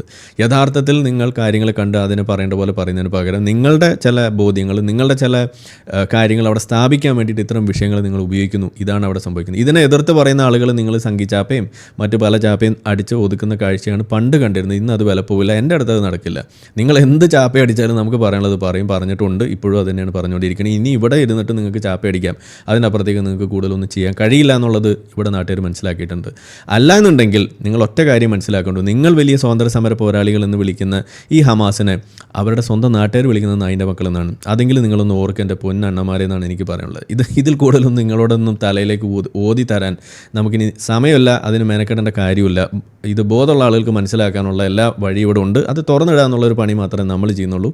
ഇതിവിടെ നമ്മളെ നാട്ടിലെ മാധ്യമങ്ങൾ ഇതുവരേക്കും അങ്ങനെ ഒരു വാക്ക് പോലും ഉപയോഗിച്ചിട്ട് ഇത് സൺസ് ഓഫ് ഡോഗ്സ് എന്നാണ് മഹ്മൂദ് അബ്ബാസ് അവരെ വിളിച്ചത്. അതിൻ്റെ പച്ചമലയാളമാണ് ഞാൻ പറഞ്ഞത്, നായിൻ്റെ മക്കളെന്ന്. ഇനിയിപ്പോൾ വേറെ വല്ല വാക്കുണ്ടെങ്കിൽ ശുനകൻ്റെ മകനെ എന്നൊക്കെ നിങ്ങൾക്ക് വേണമെങ്കിൽ വിളിക്കാട്ടോ, ഭാഷ വലിയ പ്രശ്നമാണെന്നുണ്ടെങ്കിൽ. ഏതായാലും മഹ്മൂദ് അബ്ബാസ് ഉദ്ദേശിച്ച അതൊന്നുമല്ല, നല്ല പച്ച അറബിയിൽ നായിൻ്റെ മക്കളെ തന്നെയാണ്. അത് നമ്മളിവിടെ പറയും. ഏതായാലും അതെങ്ങനെയെങ്കിലും ഇവിടെ ഏതെങ്കിലും ഒരു പത്രത്തിൽ ഇവിടെ അച്ചടിച്ച് വന്നിട്ട് ഇങ്ങനെയൊക്കെ അവിടെ സംഭവിക്കുന്നുണ്ടെന്ന് നിങ്ങൾ എവിടെയെങ്കിലും കേൾക്കാനുള്ളൊരു സാധ്യത ഇവിടെ ഇല്ലാത്തതുകൊണ്ട്, അത് ഇതുവരെ കാണാത്തതുകൊണ്ടാണ് നമ്മളിത് പറയേണ്ടി വരുന്നത്. അത് ഒന്നിവിടെ മനസ്സിലാക്കാം. ഇതാണ് ഇതിലൊന്നാമത്തെ കാര്യം. വാർത്തകൾ നിങ്ങൾക്ക് വായിക്കാം. അപ്പോൾ ഇതിൻ്റെ ഈ ഒരു ഡിക്ലറേഷൻ എന്ന് പറഞ്ഞുകൊണ്ട്, അതായത് ഒരു ന്യൂയോർക്ക് ഡിക്ലറേഷൻ എന്ന് പറഞ്ഞിട്ടാണ് ഈ സാധനം ഇന്നിപ്പോൾ പുറത്തേക്ക് വന്നിരിക്കുന്നത്. അപ്പോൾ അബ്രഹാം അക്കോർഡ്സ് എന്നൊക്കെ പറയുന്ന പോലെ ഒരു പുതിയൊരു സാധനം. സത്യത്തിൽ ഇതിന് എത്രത്തോളം വാലിഡിറ്റി ഉണ്ട് എന്നുള്ളത് വേറൊരു വിഷയമാണ്. പക്ഷേ ഇതിപ്പോൾ ആദ്യമായിട്ട് ഇത്തരം സ്റ്റേറ്റ്മെൻറ്റ്സ് ഇവരുടെ ഭാഗത്തുനിന്ന് വരുന്നു എന്ന് പറയുന്നത് ഇതൊരു പ്രസിഡൻ്റായിട്ട് മാറും. ഇതാണ് ഇതിൽ സംഭവിക്കാൻ പോകുന്നത്. ഇത് ഫലവത്താകുന്നതോ അതല്ലെങ്കിൽ ഇത് ഇംപ്ലിമെൻ്റ് ചെയ്യപ്പെടുന്നതോ ഒക്കെ വേറെ വിഷയമാണ്. പക്ഷേ ഈ ഒരു മോഡിലേക്ക് കാര്യങ്ങൾ മാറുന്നു എന്നത് തന്നെയാണ് ഹമാസിനെ സംബന്ധിച്ചിടത്തോളം, പാലസ്തീനിയൻ കോസ് എന്നും പറഞ്ഞിട്ട് ഇവിടെ ഞെളിഞ്ഞു നടക്കുന്ന ആളുകളെ സംബന്ധിച്ചിടത്തോളം, വോക്കുകളെ സംബന്ധിച്ചിടത്തോളം, നമ്മളുടെ കുരുപൊട്ടിയ ഹമാസോളികളെ സംബന്ധിച്ചിടത്തോളം, കാക്കാമാരെ സംബന്ധിച്ചിടത്തോളം, അതുപോലെ ഇതിനു വേണ്ടിയിട്ട് നിലവിളിച്ചുകൊണ്ട് പുറത്തും നെഞ്ചത്തൊക്കെ ടാറ്റു അടിച്ചിട്ടും, അതല്ലെങ്കിൽ ഒന്ന് പറഞ്ഞ അടുത്തതിന് ഫ്രീ പാലസ്റ്റൈൻ എന്ന് പറഞ്ഞ് തോക്കെടുത്ത് വെടിവെക്കുകയും അല്ലാഹു അക്ബർ വിളിക്കുകയും ചെയ്യുന്ന ആളുകളെ സംബന്ധിച്ചിടത്തോളം ഇത് വലിയൊരു പരാജയമാണ്. അതാണ് ഇതിലെ പ്രധാനപ്പെട്ട കാര്യം. കാരണം ഈ പറഞ്ഞ ഒരു കൂട്ടം ആളുകളും ഇതുവരേക്കും അംഗീകരിക്കാത്ത സംഗതിയാണ് ഒക്ടോബർ 7 നടന്നൊരു തീവ്രവാദമാണ്. അതിനെ അവർ ചെയ്തിട്ടില്ല. നമ്മളെ ചാനലിൽ പല ആളുകളും വിളിച്ചിട്ട് അവരെ കൊണ്ട് നമ്മൾ കഷ്ടപ്പെട്ടാണ് അവരൊന്ന് കണ്ടം ചെയ്യിപ്പിച്ചത്. നിങ്ങൾ കേട്ടിട്ടുണ്ടാവും, കണ്ടം ഗോയൊക്കെ നിങ്ങൾ കേട്ടാണ്. വളരെ കഷ്ടപ്പെട്ടാണ് അവർ കണ്ടത്. വോക്കുകളുടെ അവസ്ഥ പോലും അതാണ്, പരിതാപകരമാണ്. അപ്പോൾ ആ ഒരു കൂട്ടം ആളുകൾക്ക് എല്ലാവർക്കും തന്നെ വലിയൊരു പരിക്ക് ഈ ഒരു രീതിയിൽ വരികയാണ്. എന്താണത്? ഈ അറബ് നേഷൻസ് അടക്കം ഇവർ പറയുന്നു, നിങ്ങൾ ഈ ആയുധം താഴെ വെക്കൂ, ഈ പറയുന്ന ഒക്ടോബർ 7 നടത്തിയത് വളരെ മോശം, ഹോസ്റ്റേജസിന് വിട്ടുകൊടുക്കൂ, ഇതും കൂടിയാണ് അവരവിടെ പറഞ്ഞു വെക്കുന്നത്. അത്രയും അവർ പറയുന്ന അവസ്ഥയിലേക്ക് വന്നു. പ്രധാനപ്പെട്ട 3 കാര്യങ്ങളാണ്: ഹോസ്റ്റേഴ്സിന് വിട്ടുകൊടുക്കുക, ആയുധം താഴെ വെക്കുക, നിങ്ങൾ അവിടെ നിന്ന് ഇറങ്ങിപ്പോവുക, അതോടൊപ്പം ഈ പറയുന്ന അതായത് ഒക്ടോബർ 7 കണ്ടം ചെയ്യുക. ഇതാണ് അവിടെ സംഭവിക്കുന്നത്. അപ്പോൾ ഏതായാലും ഇതിൽ ആദ്യമായിട്ടാണ് ഇങ്ങനെ ഒരു Arab league condemns October 7 urges Hamas to disarm at 2 state confabulation, അങ്ങനെ ഒരു സാധനം. അപ്പോൾ അതിൽ അവർ പറയുന്ന ഒരു പ്രധാനപ്പെട്ട ഒരു സംഗതിയാണ് ഫ്രീ ഹോസ്റ്റേജസ്. അതാണ് ഞാനിവിടെ സൂചിപ്പിച്ചത്. ഏതായാലും ഇന്നിപ്പോൾ മാധ്യമങ്ങൾ മുഴുവൻ അവിടെ ആഘോഷം രാവാണ്, അവരവിടെ വലിയ പാർട്ടിയിലാണ്. പല ആളുകളും പ്രത്യേകിച്ച് ഇസ്രായേലി മീഡിയ ഒക്കെ ഇത് വലിയ തോതിൽ ആഘോഷിക്കുന്നുണ്ട്. അതുപോലെ തന്നെ വലതുപക്ഷ മീഡിയ അവരും ആഘോഷിക്കുന്നുണ്ട്. ഇടതുപക്ഷ മീഡിയ അണ്ണാക്കിൽ പിരിവിട്ടിട്ടിരിക്കുന്നുണ്ട്. കാരണം ഇത് പറഞ്ഞാൽ പോയി. അതാണ് ഞാൻ പറയുന്നത്. ഈ ഒക്ടോബർ 7 എന്ന് പറയുന്നത് ഇവരെ സംബന്ധിച്ചിടത്തോളം വലിയൊരു ഒരു തടസ്സമായിട്ട് മാറുന്നത് എന്തുകൊണ്ടാണ്? കാരണം ഇവരുടെ നറേറ്റീവ് എന്ന് പറയുന്നത് നമ്മളെപ്പോഴും പീഡിതരോടൊപ്പം നിൽക്കണം എന്നതാണ് ഇവർ പറയുക, ഇരകളോടൊപ്പം നിൽക്കണം എന്നുള്ളതാണ് ഇവർ പറയുക. ഒക്ടോബർ 7 ആരാണ് ഇര? ഈ ചോദ്യം അവിടെ വരുന്നതോടുകൂടി ഇവർ കുടുങ്ങുകയാണ്. അപ്പോൾ അവരെ സംബന്ധിച്ചിടത്തോളം ഒക്ടോബർ 7 മിണ്ടാതിരിക്കുക എന്നുള്ളതാണ് ഇവരുടെ ആകെക്കൂടിയുള്ള പോംവഴി. കാരണം ഇരകളോടൊപ്പം നിൽക്കുക എന്ന് പറയുക, പീഡിതരോടൊപ്പം നിൽക്കണം എന്ന് പറയുക, മനുഷ്യത്വം കാണിക്കണം, അതുപോലെ പല സാധനങ്ങളെ എതിർക്കുക എന്നൊക്കെ പറയും. പക്ഷേ ഒക്ടോബർ 7 വരുമ്പോൾ ഇതൊക്കെ ചെയ്തു കഴിഞ്ഞാൽ അവിടെ ഇരയും വേട്ടക്കാരനും അങ്ങോട്ടും ഇങ്ങോട്ടും റിവേഴ്സ് ചെയ്യും. നമ്മൾ ഈ മറ്റേ ഒരു കളിയുണ്ടല്ലോ, ഊനോ കളിക്കാറുണ്ടല്ലോ, അതിനകത്തുണ്ടല്ലോ റിവേഴ്സ് ചെയ്യുന്നൊരു പരിപാടി എന്ന് പറഞ്ഞ പോലെ ഒരു പരിപാടിയാണ് ഈ ഒക്ടോബർ 7 എന്ന് പറയുന്നത്. അതങ്ങോട്ട് ഇട്ട് കഴിഞ്ഞാൽ ഇര വേട്ടക്കാരനും വേട്ടക്കാരൻ ഇരയുമായിട്ട് മാറുന്നു എന്നുള്ളതാണ് അവരെ സംബന്ധിച്ചിടത്തോളം സംഭവിക്കുന്നത്. അപ്പോൾ പിന്നെ അവിടെ സംഭവിക്കുന്നത് എന്താണ്? അവർ ഈ പറയുന്ന ഇരയോടൊപ്പം നിൽക്കണം എന്ന് പറയുന്നത് എന്തിനു വേണ്ടിയിട്ടാണ്? അവർ നിൽക്കുന്നത് അവരുടെ മാനവികത, അവർ വലിയ മനുഷ്യസ്നേഹികളാണെന്ന് കാണിക്കാൻ വേണ്ടിയിട്ടുള്ള ഒരു തത്രപ്പാടിൻ്റെ പുറത്താണ് അവർ ഈ പറഞ്ഞ സാധനം പൊക്കിക്കൊണ്ട് നടക്കുന്നത്. അങ്ങനെ നിൽക്കുന്ന സമയത്ത് ഒക്ടോബർ 7 വിഷയത്തിൽ ഇസ്രായേലിനോടൊപ്പം നിൽക്കുക എന്ന് പറഞ്ഞു കഴിഞ്ഞാൽ അത് പിന്നെ അവർ പെട്ടെന്ന് ഇടതുപക്ഷം എന്നൊക്കെ വിളിച്ച് നടക്കുന്ന ആളുകൾ പെട്ടെന്നൊരു നിമിഷം അവർ വലതുപക്ഷമായി മാറുന്നവന് തുല്യമാണ് അവരെ സംബന്ധിച്ചിടത്തോളം. അപ്പോൾ അവർക്കത് ചെയ്യാൻ കഴിയില്ല. അപ്പോൾ പിന്നെ ആ കൂടിയുള്ള വഴി എന്താണ്? മിണ്ടാണ്ടിരിക്കുക, ഒന്നും അറിയാത്ത പോലെ ഇങ്ങനെ കണ്ണടച്ചങ്ങോട്ട് ഇരിക്കുക. നമ്മൾ ഓസ്ട്രിച്ച് ബയസ് എന്നൊക്കെ പറയുന്ന മാതിരി ഒന്നും കണ്ടിട്ടില്ല, ഇവിടെ ഒന്നും സംഭവിച്ചിട്ടില്ല, ഇവിടെ ഒന്നുമില്ല, ഒക്ടോബർ എന്താ ഇവിടെ സംഭവിച്ചത്, എവിടെ വീഡിയോ, എവിടെ തെളിവ്, എവിടെ എന്നൊക്കെ ചോദിച്ച് നടക്കും. ഇതാണ് അവരുടെ പരിപാടി. അതിനെല്ലാമാണ് ഇവിടെ നിന്ന് നല്ല ഒന്നാന്തരം കിണ്ണം കാച്ചി ഉത്തരമായിട്ട് വന്നിരിക്കുക. കാരണം ഇവിടെ ഡോക്യുമെൻറ്റഡ് ആയിട്ട് വന്നിരിക്കുകയാണ്. അതാണ് ഞാൻ നേരത്തെ കാണിച്ച ലെറ്റർ എന്ന് പറയുന്നത്. അതിനകത്ത് കൃത്യമായിട്ട് എഴുതി വെക്കുകയാണ് ഒക്ടോബർ 7 നടന്ന സംഗതി, അവിടെ നടന്നിട്ടുള്ള നരനായിട്ട്, അതിൽ പിടിച്ചുകൊണ്ട് പോയിട്ടുള്ള ആളുകളുടെ എണ്ണം, അതുപോലെ അവിടെ ഹോസ്റ്റേഴ്സായിട്ട് വെച്ചിട്ടുള്ള ആളുകൾ, ഇതിനെയൊക്കെ വിട്ടുകൊടുക്കുക, ഹോസ്റ്റേഴ്സിന് വിട്ടുകൊടുക്കുക, ഇതിനെ അപലപിക്കുക എന്നൊക്കെ പറയുന്ന സാധനങ്ങൾ അവിടെ വരുമ്പോൾ ഇനി നിങ്ങൾ തെളിവും ചോദിച്ചിട്ട് വീഡിയോ എവിടെയെന്ന് ചോദിച്ച് നടന്നാലൊന്നും കാര്യം തീരാൻ പോകുന്നില്ല. ഇവിടെ ഈ വിഷയത്തിൽ ഇടപെടുന്ന പ്രധാനപ്പെട്ട രാജ്യങ്ങളുടെ പ്രതിനിധികൾ പോലും സമ്മതിച്ച കാര്യമായിട്ട് ഇത് മാറുമ്പോൾ ഇനി നിങ്ങൾ എന്ത് ചെയ്യും? ഇതാണ് എനിക്ക് ഹമാസ് ഓളികളോട് എനിക്ക് ചോദിക്കാനുള്ളതെന്നാണ് ഇവിടെ പറഞ്ഞു വെക്കുന്നത്. ഇനി അതിലൊരു വാചകം കൂടി നിങ്ങൾ ശ്രദ്ധിക്കുക. അതായത് for the first time Arab countries and those in the middle east കണ്ടം Hamas, condemn October 7, call for the disarmament of Hamas, call for its exclusion from Palestinian governance, and clearly express their intention to normalize relations with Israel in the future. ഇത് Arab Nations പറയുന്ന സാധനമാണ്. അതായത് ഭാവിയിൽ ഇസ്രായേലുമായിട്ട് ബന്ധം ഊഷ്മളമാക്കുക എന്നത് അവരുടെ ഒരു പ്രഖ്യാപിത ലക്ഷ്യമായിട്ട് അവർ മാറ്റുന്നതോടുകൂടി ഇനി നമ്മൾ എന്ത് ചെയ്യും അല്ലയ്യ എന്നും ചോദിച്ച് അണ്ണാക്കിൽ പിരിവെട്ടിയിരിക്കുന്ന അവസ്ഥ പോക്കുകളുടേത് നമ്മളൊന്ന് കാണേണ്ട കാഴ്ച തന്നെയാണെന്നാണ് എനിക്കിവിടെ പറയാനുള്ളത്. വളരെ രസകരമായ കാഴ്ചയാണ്. ഇതാണ് അവിടെ സംഭവിക്കുന്നത്. ഇനി അതിൽ മറ്റ് ചില കാര്യങ്ങൾ നമുക്കൊന്ന് വായിച്ചു പോവാം. Arab and Muslim countries including Saudi Arabia, Qatar, Egypt, Jordan and Turkey signed a declaration Tuesday condemning for the first time Hamas onslaught of October 7, 2023 and calling on the Palestinian terror group to release all the hostages it is holding, disarm and end its rule of Gaza in a bid to end the devastating war in the Strip. ഇതാണ് സംഗതി. Explain ചെയ്യുന്നില്ല. ഇനി അടുത്തത് 17 countries plus the 22 member Arab League and the entire European Union threw their weight behind a 7-page text obtained by the Times of Israel. അതാണ് നേരത്തെ നമ്മൾ കാണിച്ചത്. Agreed at a United Nations conference on reviving the two-state solution for Israel and the Palestinians. ഈ two-state solution revive ചെയ്യുക എന്ന് പറയുമ്പോൾ അതിൽ ഏറ്റവും വലിയ തമാശ എന്ന് പറയുന്നത് നിങ്ങൾ ഈ വിളിച്ചുകൊണ്ട് നടക്കുന്ന സാധനമില്ലേ, from river to sea Palestine will be free എന്ന് പറയുന്ന സാധനത്തിനകത്ത് ഒരു 2-state സൊല്യൂഷൻ ഇല്ല. അപ്പോൾ ഇവിടെ ഇപ്പോൾ നമ്മൾ കാണാൻ പോകുന്നത് എന്താണ്? അതായത് 2-state സൊല്യൂഷൻ വേണമെന്ന് നിങ്ങൾ പറയും. ഇത്ര നാൾ നിങ്ങൾ ഈ പറഞ്ഞ യുദ്ധം അവസാനിപ്പിക്കണമെന്നോ അല്ലെങ്കിൽ ഇവിടെ നടക്കുന്ന വിഷയം നിങ്ങൾ അഡ്രസ്സ് ചെയ്യണമെന്നൊക്കെ പറഞ്ഞിട്ട് വിളിച്ചു കൂവിക്കൊണ്ട് നടന്ന സാധനം from river to sea Palestine will be free എന്ന് പറയുന്ന സാധനത്തിനകത്ത് ഒരു 2-state സൊല്യൂഷൻ ഇല്ല. അത് ഈ ജോർദാൻ നദി മുതൽ ഇപ്പുറത്ത് മെഡിറ്ററേനിയൻ കടൽ വരെയുള്ള ഭാഗം മുഴുവൻ പാലസ്റ്റൈൻ ആക്കുക എന്നാണ് നിങ്ങൾ പറഞ്ഞുകൊണ്ടിരുന്നത്. അതിൻ്റെ ഇടയിൽ കിടക്കുന്ന സ്ഥലമാണ് ഈ പറയുന്ന ഇസ്രായേൽ. അപ്പോൾ ഈ river to sea Palestine will be free എന്ന് പറയുമ്പോൾ നിങ്ങൾ ഇത്ര നാൾ പറഞ്ഞുകൊണ്ടിരുന്നത് ജൂതരാഷ്ട്രത്തിന് ഉന്മൂലനമാണ്. അത് പച്ചയ്ക്ക് നമ്മളുടെ ഹമാസിൻ്റെ ചാർട്ടറിൽ പോലും എഴുതി വെച്ചിട്ടുള്ള സാധനമായിരിക്കെ ഇനി നിങ്ങൾ ഇവിടെ ഇസ്രായേൽ അവരുടെ റീസൺസ് നിരത്തിക്കൊണ്ട് അവർ പറയുന്നത് എന്താണ്? അത് അവസാനം കാണാം, അവരിതിനെ റിജക്റ്റ് ചെയ്തിരിക്കുകയാണ്. ഇനി ഒരു 2 സ്റ്റേറ്റ് സൊല്യൂഷൻ ഇല്ല എന്നാണ് അവർ പറഞ്ഞു വെച്ചിരിക്കുന്നത്. കാരണം എന്താണ്? കാരണം നിങ്ങൾ തന്നെ ഇട്ട് കൊടുത്തിട്ടുണ്ട്. മാന്യമായിട്ടും മര്യാദയ്ക്കും ജീവിക്കാനുള്ള എല്ലാ അവസരവും ഗാസ അവർക്ക് 2005 വിട്ടുകൊടുത്തിട്ട് സമാധാനം വന്നു എന്ന് വിചാരിച്ച് ജീവിക്കുന്നതിൻ്റെ ഇടയിലാണ് നിങ്ങൾ ഈ പോക്കറ്റ് ഉപയോഗിച്ചത്. അവർക്ക് ഇനിയിപ്പോൾ കുടിച്ച വെള്ളത്തിൽ ഈ ഗാസക്കാർ വിശ്വാസമില്ല എന്ന് തന്നെയാണ് വന്നിരിക്കുന്നത്. അവിടെ ഉണ്ടായിരുന്ന ജോലി എടുത്തിരുന്ന ആളുകളെ മുഴുവൻ പിരിച്ചുവിട്ടിരിക്കുകയാണ്. ഇനി ഒരാളെയും തിരിച്ചെടുക്കാൻ പോകുന്നില്ല. ആ ഗ്യാപ്പിലേക്കാണ് നമ്മുടെ നാട്ടിൽ നിന്ന് അടക്കം ഒരുപാട് ആളുകൾ അവിടെ ജോലിക്ക് പോകുന്നു. മറ്റു പല രാജ്യക്കാർ, ഏറ്റവും കൂടുതൽ അവിടെ ജോലി ചെയ്യുന്ന തായ്ലൻഡിൽ നിന്നും അതുപോലെയുള്ള രാജ്യങ്ങളിൽ നിന്ന് ഇഷ്ടംപോലെ ആളുകൾ അവിടെ വരുന്നു. അങ്ങനെ ഒരു വലിയൊരു മാറ്റം ഇസ്രായേലിൽ സംഭവിക്കുകയാണ്. അവരുടെ ആ ഒരു തൊഴിൽ ലാൻഡ്സ്കേപ്പ് നമ്മൾ എടുത്തു നോക്കിക്കഴിഞ്ഞാൽ ഗാസക്കാരായിട്ടുള്ള ആളുകൾ അല്ലെങ്കിൽ പാലസ്തീനിയൻസ് ആയിട്ടുള്ള ആളുകൾക്ക് തൊഴിൽ കൊടുക്കുക എന്ന് പറയുന്നത് ഇനി അവിടെ കുറഞ്ഞിരിക്കുന്നു എന്ന് തന്നെയാണ് നമുക്ക് കാണാൻ കഴിയുക. അത് മറ്റുള്ള ആളുകൾ കൊണ്ടുപോവുകയാണ്. ആ രീതിയിലേക്ക് മാറുന്നു. ഗാസക്കാർ അല്ലെങ്കിൽ പാലസ്തീനിയൻസ് എന്ന് പറയുന്ന ആളുകൾ അവരോടുള്ള എല്ലാ മമതയും അവിടെ വെച്ച് അവസാനിപ്പിക്കുന്നു എന്നുള്ളതാണ് നമ്മളിവിടെ കാണുന്നത്. എന്ന് വെച്ചാൽ അവരെ വിശ്വസിക്കാൻ കൊള്ളില്ല എന്ന രീതിയിലേക്ക് വന്നു. കാരണം ഈ ഒക്ടോബർ 7 വിഷയമൊക്കെ നമ്മൾ മുന്നേ പറഞ്ഞിട്ടുള്ളതാണ്. അതിൽ ഈ എങ്ങനെയാണ് ഈ ഹമാസിനകത്തേക്ക് കയറാനുള്ള വഴി ഒരുങ്ങിയത്. ഈ അകത്ത് ജോലി എടുക്കാൻ വേണ്ടി നിന്നിരുന്ന ആളുകൾ ഇൻസൈഡേഴ്സായിട്ട് നിന്നുകൊണ്ട് ഇതിനുള്ള എല്ലാ പണിയും അവർ ഒപ്പിച്ചു കൊടുക്കുകയാണ് ചെയ്തത്. അതായത് അവരാണ് ഏതൊക്കെ വീട്ടിലാണ് വൃദ്ധർ, ഏതൊക്കെ വീട്ടിലാണ് പെണ്ണുങ്ങൾ, ഏതൊക്കെ വീട്ടിലാണ് കുട്ടികൾ എന്നൊക്കെ വളരെ കൃത്യമായിട്ട് മാർക്ക് ചെയ്തിട്ട് കൊടുത്തുകൊണ്ട് ഗേറ്റ് തുറക്കാൻ വേണ്ടി പാസ് കൊടുക്കുക. അതുപോലെ എപ്പോഴാണ് ഗേറ്റ് തുറക്കുക അടയ്ക്കുക, ഇലക്ട്രിക് കൺട്രോൾഡ് ആയിട്ടുള്ള ഗേറ്റൊക്കെ, ഇലക്ട്രോണിക്കലി കൺട്രോൾഡ് ആയിട്ടുള്ള ഗേറ്റൊക്കെ എപ്പോഴാണ് തുറക്കുക അടയ്ക്കുക എന്നൊക്കെ കൃത്യമായിട്ട് പറഞ്ഞു കൊടുത്തുകൊണ്ട് അവർക്ക് വരാനുള്ള എല്ലാ അവസരവും ഒരുക്കി കൊടുത്തത് അത് ഈ ഗാസക്കാരാണ്. അകത്ത് ജോലി ചെയ്തുകൊണ്ടിരുന്ന, ഇസ്രായേലിനകത്ത് ജീവിച്ചുകൊണ്ടിരുന്ന ഗാസക്കാർ. അങ്ങനെ അവർ ഇത് പണി ഒപ്പിച്ച ഒരു കിബുട്സിലാണ് ഞാൻ നേരിട്ട് പോയിട്ടുള്ളത്. അതാണ് നമ്മളുടെ കിബുട്സിലെ വിശേഷങ്ങൾ നമ്മൾ മുന്നേ ഇവിടെ പറഞ്ഞിട്ടുണ്ട്. അപ്പോൾ അങ്ങനെ ഓരോ സ്ഥലത്തും ഇതുപോലെ അകത്തുനിന്ന് ആളുകൾക്ക് വരാൻ വേണ്ടിയിട്ടുള്ള അവസരം ഒരുക്കി കൊടുത്തുകൊണ്ട് ഇതിനു വേണ്ടി ശ്രമം അല്ലെങ്കിൽ ഇതിനു വേണ്ട എല്ലാ ഒത്താശയും ചെയ്തു കൊടുത്ത ആളുകളെ ഇനി എങ്ങനെ അവർ വിശ്വസിക്കും? നിങ്ങൾ പറയൂ. നിങ്ങൾ വീട്ടിൽ ഒരു കള്ളന് കയറുന്നു, നിങ്ങൾ അത് മനസ്സിലാക്കുന്നു, ഇന്ന സ്ഥലത്തുനിന്ന് വന്ന കള്ളനാണെന്നൊക്കെ നിങ്ങൾ പിടികിട്ടുന്നു, ഇന്ന ആളാണെന്ന് നിങ്ങൾക്ക് മനസ്സിലാക്കി കഴിഞ്ഞാൽ പിന്നെ ആ കള്ളനെ നിങ്ങൾ വീട്ടിൽ കയറ്റിയിട്ട് അവന് പാലും ചോറും ഒക്കെ ഉരുട്ടി കൊടുക്കാൻ നിങ്ങൾക്ക് മനസ്സ് വരില്ല എന്നുള്ളത് തന്നെയാണ് അവിടുത്തെ വസ്തുത. കാരണം എന്താണ്? ഇവിടെ ഈ പറയുന്ന പ്രശ്നം ഉണ്ടാക്കിയ കൂട്ടത്തിൽ അത് ഹമാസ് തീവ്രവാദികൾ അല്ലെങ്കിൽ ഹമാസ് യൂണിഫോം ഇട്ട് നടക്കുന്ന ആളുകൾ മാത്രമൊന്നുമല്ല, പെണ്ണുങ്ങളും കുട്ടികളും ഒക്കെ ഇതിനകത്ത് ഭാഗമായിട്ടുണ്ടായിരുന്നു എന്ന് വരുന്നിടത്താണ് ഗാസൻ ജനത ഇതിനകത്ത് മൊത്തത്തിൽ ഒരു കളക്റ്റീവ് പണിഷ്മെൻറ്റിന് പോലും വഴിപ്പെടുന്ന രീതിയിലേക്ക് ഇത് മാറുന്നത്.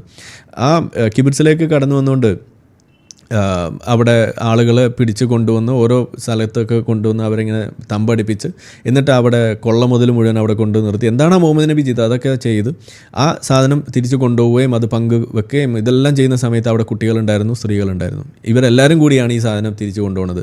ഈ ആളുകളെ ഹോസ്റ്റേഴ്സായിട്ട് പിടിച്ചുകൊണ്ട് പോകുമ്പോൾ ആ വാഹനങ്ങളെ അകമ്പടി കൊടുക്കുന്ന കൂട്ടത്തിൽ നിങ്ങൾ സിവിലിയൻസ് ആയിട്ടുള്ള ആളുകൾ നിങ്ങൾ കണ്ടിട്ടുണ്ടാകും. അതിനകത്ത് കുട്ടികളുണ്ട്, പെണ്ണുങ്ങളുണ്ട്, പുരുഷന്മാരുണ്ട്, എല്ലാവരും കൂടിയാണ് അല്ലാഹു അക്ബർ വിളിച്ചിരുന്നത്. നിങ്ങൾ കണ്ടിട്ടുണ്ടാവും. ഇതാണ് അവിടെ നടന്നുകൊണ്ടിരുന്നത്. അപ്പോൾ അങ്ങനെ ചെയ്യുന്ന സമയത്ത് അത് മിഠായി വിതരണം നടത്തുന്ന സമയത്ത് പോലും അവർക്ക് ഒരു തരത്തിലും ഇതിനകത്തൊരു കുറ്റബോധമോ ഇത് ചെയ്യാൻ പാടില്ലാത്തതാണെന്നുള്ളൊരു തോന്നലോ ഇതിനെ എപ്പോഴെങ്കിലും കണ്ടം ചെയ്യണമെന്നോ അവർക്ക് തോന്നിയിട്ടില്ല. പക്ഷേ ഇപ്പോൾ നമ്മൾ കാണുന്നു പല ഗാസൻസ് ആയിട്ടുള്ള ആളുകളും അത് ശരിയായില്ല, അത് തെറ്റായിപ്പോയി, ഹമാസ് ചെയ്ത് വളരെ മോശമായിപ്പോയി, അത് സ്വാതന്ത്ര്യ സമരമല്ലായിരുന്നു, അതൊരു തന്തയില്ലായ്മയാണ് കാണിച്ചത് എന്ന് പച്ചയ്ക്ക് പറയുന്ന ഗാസക്കാരൻ പിന്നീട് നമ്മൾ കണ്ടു. പക്ഷേ വളരെ വൈകിപ്പോയി എന്നുള്ളതാണ് അതിനകത്ത് നമുക്ക് കാണാൻ കഴിയുക. അപ്പോൾ അതുകൊണ്ട് പറയുന്നു ഒരു 2 സ്റ്റേറ്റ് സൊല്യൂഷൻ എന്ന് പറയുന്ന സാധനം ഇനി അവിടെ സാധ്യമല്ല എന്നുള്ള രീതിയിലാണ് നിലവിൽ നിൽക്കുന്നത്. അതിന് വേണ്ടിയിട്ടുള്ള എല്ലാ പണിയും ഇസ്രായേൽ അവിടെ ചെയ്തുകൊണ്ടിരിക്കുകയാണ്, ഇൻക്ലൂഡിങ് വെസ്റ്റ് ബാങ്കിലടക്കം അതിന് വേണ്ടിയിട്ടുള്ള ഒരുക്കങ്ങൾ അവർ നടത്തിക്കൊണ്ടിരിക്കുകയാണ്. ഇനി അതിൽ ദ ന്യൂയോർക്ക് ഡിക്ലറേഷൻ അങ്ങനെയാണ് ഇതിൻ്റെ പേരിട്ടിരിക്കുന്നത്. Sets out a phased plan to end the nearly 8-decade conflict and the ongoing war in Gaza. The plan would culminate with an independent, demilitarized Palestine living side by side peacefully with Israel. നടന്നു തന്നെ and their eventual integration into the wider Middle East region.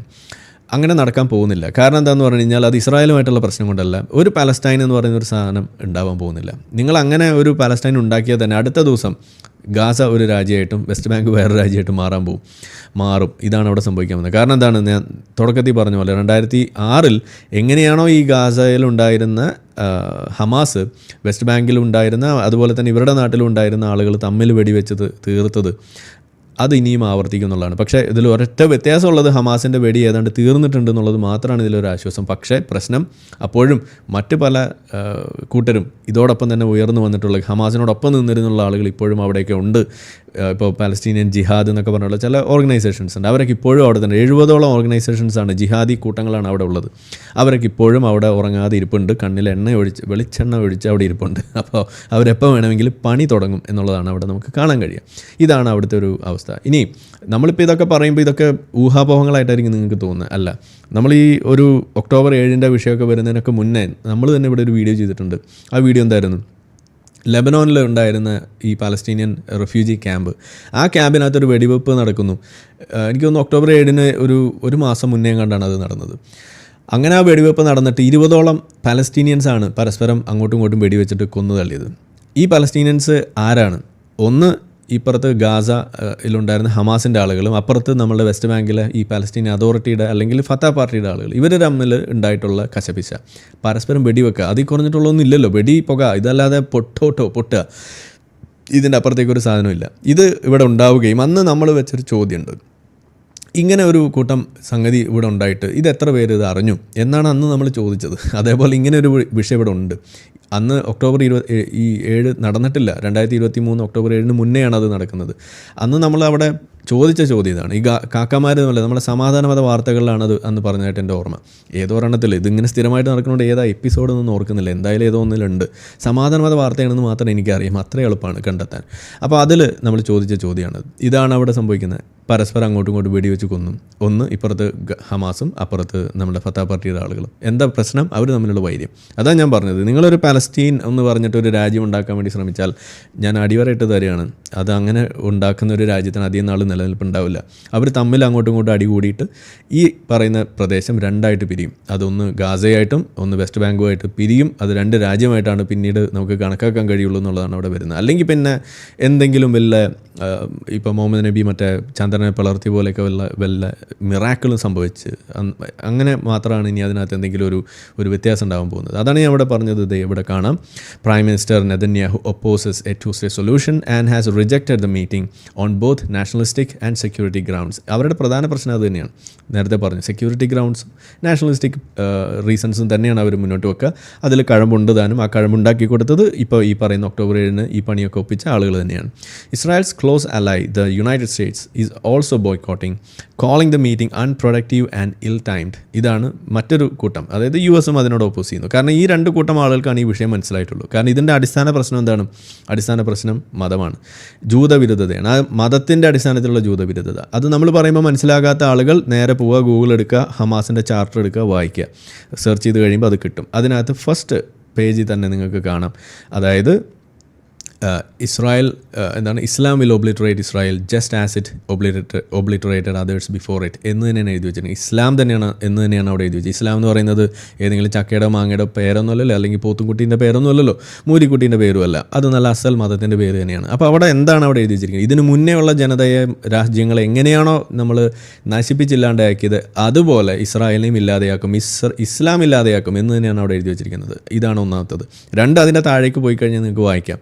അതായത് ഈ Palestine question എന്ന് പറയുന്ന വിഷയം, അതിൻ്റെ പരിഹാരം എന്ന് പറയുന്നത് ചർച്ചകളോ ഇതുപോലെയുള്ള നീക്കുപോക്കുകളോ അല്ലെങ്കിൽ ഇതുപോലെയുള്ള എന്തെങ്കിലും തീരുമാനങ്ങളൊന്നുമല്ല. അതിൻ്റെ പരിഹാരം എന്ന് പറയുന്നത് ജിഹാദാണെന്ന് പച്ചയ്ക്ക് എഴുതി വെച്ചിരിക്കുകയാണ്. അതിൻ്റെ ആർട്ടിക്കിൾ 13 എന്നാണ് എൻ്റെ ഓർമ്മ. പച്ചയ്ക്ക് എഴുതി വെച്ചിരിക്കുകയാണ്. ഇതിൽ ജിഹാദ് അല്ലാതെ വേറൊരു പരിഹാരമില്ല. നിങ്ങൾ എന്തൊക്കെ ചർച്ച നടത്തിയാലും ഒന്നും ഉണ്ടാവാൻ പോകുന്നില്ല എന്ന് എഴുതി വെച്ചിട്ട് അവസാനം മറ്റൊന്നും കൂടി അതിനകത്ത് എഴുതി വെച്ചിട്ടുണ്ട്. ഇത് ജൂതന്മാരെ മൊത്തത്തോടെ ഇല്ലായ്മ ചെയ്യാതെ ഇവിടെ ഇതിനൊരു അവസാനമില്ല എന്ന് വെച്ചാൽ അതിന് ഹദീസ് വരെയാണ് കോട്ട് ചെയ്തിരിക്കുന്നത്. അന്ത്യനാൾ സംഭവിക്കില്ല, ഓരോ അവസാനത്തെ ജൂതനും ഇവിടുന്ന് കൊന്നു തീർന്നിട്ടല്ലാതെ, അവൻ ഇല്ലായ്മ ചെയ്തിട്ടല്ലാതെ. അന്ത്യനാൾ വരുമ്പോൾ അവിടെ ഒരു യുദ്ധം നടക്കും. അന്ന് ജൂതൻ കല്ലിൻ്റെ മരത്തിൻ്റെ പിന്നിൽ ഒളിക്കും. അപ്പോൾ അന്നേരം കല്ല് അവനെ രക്ഷിക്കും. പക്ഷേ കല്ല് അവനെ ചൂണ്ടിക്കാണിച്ചു കൊടുക്കും. കല്ല് വിളിച്ച് പറയും, ഓ മുസ്ലിമേ, ഓ അബ്ദുള്ള, ഇതേ എൻ്റെ പിന്നിലൊരു ജൂതൻ ഒളിച്ചിരിക്കുന്നു എന്ന് കല്ല് വിളിച്ച് പറയും. അപ്പോൾ നിനക്ക് പോയി വെട്ടാം. അതേസമയം ഒരു മരമുണ്ട്, ഗർക്കത്ത്. ആ മരം അവൻ ജൂതനെ സംരക്ഷിക്കും. ആ മരത്തിൻ്റെ പേര് ഗർക്കത്ത് എന്ന് പറയുന്ന ഒരു മരമാണ് എന്ന് പറഞ്ഞിട്ടുള്ള ഹദീസ് വരെ ഈ പറയുന്ന ചാർട്ടിൽ എഴുതി വെച്ചിട്ട് അവരവിടെ പഠിപ്പിക്കുന്ന എന്താണ്? ഇതിൻ്റെ പരിഹാരം ജിഹാദ്, ഇതിൻ്റെ പരിഹാരം ജൂതനെ ഇല്ലായ്മ ചെയ്യുക, ജൂതരാഷ്ട്രം ഉണ്ടാകാൻ പാടില്ല. അപ്പോൾ ജൂതരാഷ്ട്രം ഉണ്ടാകാൻ പാടില്ല എന്നുള്ളത് പ്രഖ്യാപിത നിലപാടായിട്ട് വെക്കുന്ന ആളുകളുടെ മുന്നിലേക്കാണ് ടു സ്റ്റേറ്റ് സൊല്യൂഷൻ വെച്ചിരിക്കുന്നത്. നിങ്ങൾ ആദ്യം മനസ്സിലാക്കേണ്ടത്, അങ്ങനെ ഒരു സൊല്യൂഷൻ വേണമെന്ന് ആഗ്രഹിക്കുന്ന ആളുകളുടെ അടുത്തേക്ക് കൊണ്ടുവച്ചിട്ടേ കാര്യമുള്ളൂ. അങ്ങനെ വേണമെന്ന് വിചാരിച്ച് നടന്നിരുന്ന ആളുകളായിരുന്നു ഇസ്രായേൽ. അതുകൊണ്ടാണ് ഈ പീൽ കമ്മീഷൻ റിപ്പോർട്ടായാലും അല്ലെങ്കിൽ അതിനുശേഷം വന്നിട്ടുള്ള ഓരോ സമാധാന ശ്രമത്തിലായാലും 48-ൽ ഉണ്ടാകുമ്പോൾ അവിടെ ഇസ്രായേൽ ഉണ്ടാകുന്നതോടൊപ്പം തന്നെ അപ്പുറത്ത് മറ്റൊരു രാജ്യം ഉണ്ടാവേണ്ടതായിരുന്നു. പക്ഷെ അന്ന് ഉണ്ടാകാതെ കയ്യും കെട്ടി നേരെ ഇവിടെ വാളും പരിചയമെടുത്തിട്ട് ഇറങ്ങി ഇസ്രായേലിനെ ഇല്ലാണ്ടാക്കാൻ നോക്കി. അന്ന് നക്കബ എന്നൊക്കെ പറഞ്ഞ് നിലവിളിച്ചു. ഇതാണ് ഇപ്പോൾ ഉണ്ടായത്. അവസാനം ഇസ്രായേൽ അവിടെ ഉണ്ടായി. അറബികൾ അന്ന് ഇസ്രായേലിൻ്റെ കൂടെ പാലസ്റ്റൈൻ എന്ന് പറഞ്ഞ അല്ലെങ്കിൽ അറബ്സ് എല്ലാവരും കൂടി വന്നിട്ട് ഇസ്രായേലിനെതിരെ എന്ന് പറഞ്ഞ് വന്നിട്ട് അവസാനം ഈ പറയുന്ന ഗാസക്കാരെയും അവിടുന്ന് ത്രീജിച്ച് അങ്ങോട്ട് പോവുകയാണ് ഉണ്ടായത്. അവർ എവിടെ ഇല്ല എന്നുള്ള രീതിയിലേക്കാക്കുന്നു. കുറേ പേർ അവിടെ ലെബനോനിൽ അഭയാർത്ഥികളാകുന്നു, കുറേ പേര് ജോർദാനിൽ അഭയാർത്ഥികളാകുന്നു. പിന്നെ അവിടെ നിന്നുണ്ടായിട്ടുള്ള വിഷയങ്ങൾ നമ്മൾ പറഞ്ഞിട്ടുണ്ട്. ബ്ലാക്ക് സെപ്റ്റംബർ അടക്കമുള്ള വിഷയങ്ങൾ, അതുപോലെ കുവൈത്തിലുണ്ടായിട്ടുള്ള പ്രശ്നങ്ങൾ, അതുപോലെ ലെബനോനിൽ ഉണ്ടാക്കിയിട്ടുള്ള പ്രശ്നങ്ങൾ, ഇതെല്ലാം പിന്നീട് നടക്കുന്ന കാര്യങ്ങളാണ്. ചുരുക്കി പറഞ്ഞാൽ അവിടുന്ന് അങ്ങോട്ട് പിന്നീട് സംഭവിച്ചിട്ടുള്ള ആ ഒരു സംഗതി നോക്കുകയാണെന്നുണ്ടെങ്കിൽ ഓരോ തവണ യുദ്ധം ആദ്യമായിട്ട് അതിന് തുടക്കമിട്ടത് അറബ് രാഷ്ട്രങ്ങളും പാലസ്തീനിയൻ കോസ് എന്ന് പറഞ്ഞിട്ട് അല്ലെങ്കിൽ ക്വസ്റ്റ്യൻ എന്ന് പറഞ്ഞിട്ട് ഇറങ്ങി തിരിച്ചത് മുഴുവൻ ഈ പറയുന്ന അറബികളാണ്. ഓരോ സമയത്തും അത് യുദ്ധം അവസാനിപ്പിക്കാനും സമാധാന ശ്രമത്തിന് വേണ്ടിയിട്ട് മുന്നോട്ട് വന്നത് ഇസ്രായേൽ മാത്രമാണ്. അത് ഓരോ തവണയും അവരതിന് നിന്നിട്ടുണ്ട്. പക്ഷെ അന്നെല്ലാം ഈ ടു സ്റ്റേറ്റ് എന്ന് പറഞ്ഞുകൊണ്ട് നടന്നു. അവസാനം 2020 അബ്രഹാം അക്കോർഡ്സ് വരുമ്പോഴാണ് ആദ്യമായിട്ടെങ്കിലും ഈ ഒരു കാര്യത്തിലേക്ക് ഒരു തീരുമാനമാകുന്നത്. അതായത് ഇതിൻ്റെ പ്രശ്നം യഥാർത്ഥത്തിൽ മതമാണ് എന്നുള്ളൊരു തിരിച്ചറിവും അതാണ് നമ്മൾ അഡ്രസ്സ് ചെയ്യേണ്ടതെന്ന് മനസ്സിലാക്കിയിട്ട് അതിന് വേണ്ടിയിട്ടുള്ള ഒരു വഴിത്തിരിവ് അവിടെ ഉണ്ടാക്കി വെക്കുന്നത്. അങ്ങനെയാണ് അത് കൊണ്ടുവന്നത് നമ്മുടെ ട്രംപാണ്. അതാണ് അതിനകത്തുള്ള മറ്റൊരു പ്രത്യേകത. കാരണം നമ്മൾ ട്രംപിനെയൊക്കെ പല കുറ്റങ്ങളും പല രീതിയിലുള്ള വിമർശനങ്ങളൊക്കെ പറയുമെങ്കിലും അന്ന് കിളിയുള്ള സമയമാണെന്ന് വേണമെങ്കിൽ നമുക്ക് ഓർക്കാം. ഇന്നിപ്പോൾ കുറച്ചുകൂടിയൊക്കെ ആൾക്ക് പ്രായമായതിൻ്റെ ചിലപ്പോൾ വല്ല ബുദ്ധിമുട്ടൊക്കെ ഉണ്ടാവും. അതാണ് എനിക്ക് തോന്നിയിട്ടുള്ളത്. ഒന്ന് പറഞ്ഞല്ല അടുത്ത് പറയുന്നത് പിന്നെ വലിയ വീമ്പ് പറച്ചിൽ. നമ്മുടെ നാട്ടിലുള്ള പ്രായമായിട്ടുള്ള ആളുകളൊക്കെ സാധാരണ ചെയ്യുന്നുള്ള എല്ലാ അറാമ്പറപ്പും പുള്ളിയും ചെയ്യുന്നുണ്ട്. പക്ഷേ എന്തായാലും അന്ന് ചെയ്ത സാധനമാണ് 2020 ചെയ്തതാണ് ഈ പറയുന്ന അബ്രഹാം അക്കോർഡ്സ് എന്ന് പറയുന്നത്. അതാണ് ഇന്നും നിലനിൽക്കുന്നതും. ഇന്ന് മിഡിൽ ഈസ്റ്റിൽ വലിയൊരു മാറ്റത്തിന് വഴി വെച്ചിട്ടുണ്ടെങ്കിൽ അതിന് ഏറ്റവും കൂടുതൽ വഴിയൊരുക്കിയ ഒരു സാധനം എന്ന് പറയുന്നത് അബ്രഹാം അക്കോർഡ്സ് ആണ്. കാരണം അതിൽ അവർ അഡ്രസ്സ് ചെയ്യുന്നത് യഥാർത്ഥ പ്രശ്നത്തെയാണ്. ഇത് നിങ്ങൾ തമ്മിലുള്ള ഡിഫറൻസസ് ഇല്ലാതെയാക്കണം, എന്നാൽ മാത്രമാണ് ഇവിടെ ഒരു കോ എക്സിസ്റ്റൻസ് ഉള്ളൂ എന്ന് മനസ്സിലാക്കിയിട്ട് അതിനുവേണ്ടി മുന്നോട്ട് വരികയാണ് ചെയ്തത്. അതാണ് അതിൻ്റെ പ്രത്യേകത. അത് ഇതുവരേക്കും യൂറോപ്യൻ യൂണിയന് മനസ്സിലായിട്ടില്ല. അത് ഈ പറയുന്ന അറബ് രാഷ്ട്രങ്ങൾക്ക് വേറെ ഒരുപാട് രാഷ്ട്രങ്ങൾക്ക് മനസ്സിലായിട്ടുണ്ടായിരുന്നില്ല. പക്ഷേ ഇന്നിപ്പോൾ അതെല്ലാം മനസ്സിലാക്കി അവർ മുന്നോട്ട് വരുമ്പോൾ അവിടെയാണ് നമ്മൾ ഈ പറയുന്ന ടു സ്റ്റേറ്റ് സൊല്യൂഷൻ എന്ന് പറയുന്ന സാധനം ഇനിയെങ്കിലും മാറ്റിവെച്ച് അവിടെ ഡീമിലിറ്ററൈസ് ചെയ്ത് അവിടെ ഗാസക്കാരായിട്ടുള്ള ആളുകൾക്ക് മാന്യമായിട്ട് ജീവിക്കാനുള്ള ഒരു അവസരം ഉണ്ടാക്കി കൊടുത്ത് അവർക്ക് അവരുടെ ലൈഫ് അവിടെ ഇമ്പ്രൂവ് ചെയ്യുന്ന ഒരു വഴി അത് ലോക ജനത എല്ലാവരും പ്രത്യേകിച്ച് മിഡിൽ ഈസ്റ്റിലെ അറബ് കൺട്രീസ് മുൻകൈ എടുത്ത് ചെയ്ത് അങ്ങനെ കുറച്ച് നാളുകൾ അങ്ങ് പോയാൽ മാത്രമാണ് ഇതിനകത്ത് ആ ഒരു ജൂതവിരുദ്ധത എന്ന് പറയുന്ന സാധനം അവിടെ കുറച്ചുകൊണ്ട് വന്ന് പിന്നീട് അവർക്ക് ഒരു സ്റ്റേറ്റായിട്ട് മാറാനുള്ള ഒരു അവസരം. അല്ലാതെ ഇന്ന് തന്നെ നാളെ പോയിട്ട് അങ്ങോട്ട് ഞങ്ങളുടെ രാജ്യം എന്നാ പിടിച്ചോ എന്ന് പറഞ്ഞ് കൊടുത്താൽ അത് വിജയിക്കാൻ പോകുന്നില്ല എന്നുള്ളത് തന്നെയാണ് എനിക്കും പറയാനുള്ളത്. അതുകൊണ്ട് തന്നെ ഈ പ്രൊപ്പോസലിൻ്റെ സംഗതികളൊക്കെ നമുക്ക് മനസ്സിലാക്കുന്നു, കണ്ടം ചെയ്തതൊക്കെ, അതുപോലെ ഇതിനെ ഹമാസിനെ തള്ളി പറയുന്നതൊക്കെ ഓക്കെയാണ്. പക്ഷേ സൊല്യൂഷൻ പാർട്ടിലേക്ക് വരുമ്പോൾ ഇപ്പോഴും ഇത് ഫെയിലിയർ ആവുന്നതിൻ്റെ കാരണം യഥാർത്ഥ കാരണത്തെ ഇത് കുറച്ച് കാണുന്നു എന്നുള്ളതാണ് ഇതിൻ്റെ പ്രശ്നം. അങ്ങനെ ആണ് അതിൽ കാണാൻ കഴിയുക. ഏതായാലും വാർത്തയിൽ തന്നെ പറയുന്ന കാര്യം കൂടി ഒന്ന് വായിക്കാം. The text also condemn the deadly Hamas led October 7 assault on Israel in which some 1,200 people were killed and 251 were taken hostage, of whom 50 are still held, most of them not alive, which sparked the war in Gaza. അതിനുശേഷമാണ് വാർ വന്നത്, അതിനുശേഷമാണ് യുദ്ധം വന്നത്. ഇതാരും പറയില്ല. It marks a first condemnation by virtually all Arab nations of the attack. ഇത് ആദ്യമായിട്ട് സംഭവിക്കുന്നു. ഇനി അടുത്തത് the declaration also call for the possible deployment of foreign forces to stabilize Gaza and after the end of hostilities. It urged an end to Israel's ban. ഇതാണ് അതിലെ ഏറ്റവും വലിയ തമാശ. ഇത് എന്തുകൊണ്ടാണ് ഇപ്പോൾ ഇവരിങ്ങനെ ചാടിക്കയറി ഇങ്ങനെ ഒരു സാധനത്തിലേക്ക് വരുന്നതെന്ന് ചോദിച്ചു കഴിഞ്ഞാൽ ഇത്ര നാളും ഈ ഗാസയിൽ നടന്നുകൊണ്ടിരുന്ന എല്ലാ ഉഡായ്പ പരിപാടികളും ഇതോടകം ഇസ്രായേൽ അവസാനിപ്പിച്ചിട്ടുണ്ട്. അതാണ് ഒന്നാമത്തെ കാര്യം. അതെന്തൊക്കെയായിരുന്നില്ല ഏറ്റവും പ്രധാനമായിരുന്നു ഈ UNRWA എന്ന് പറയുന്നൊരു സാധനം.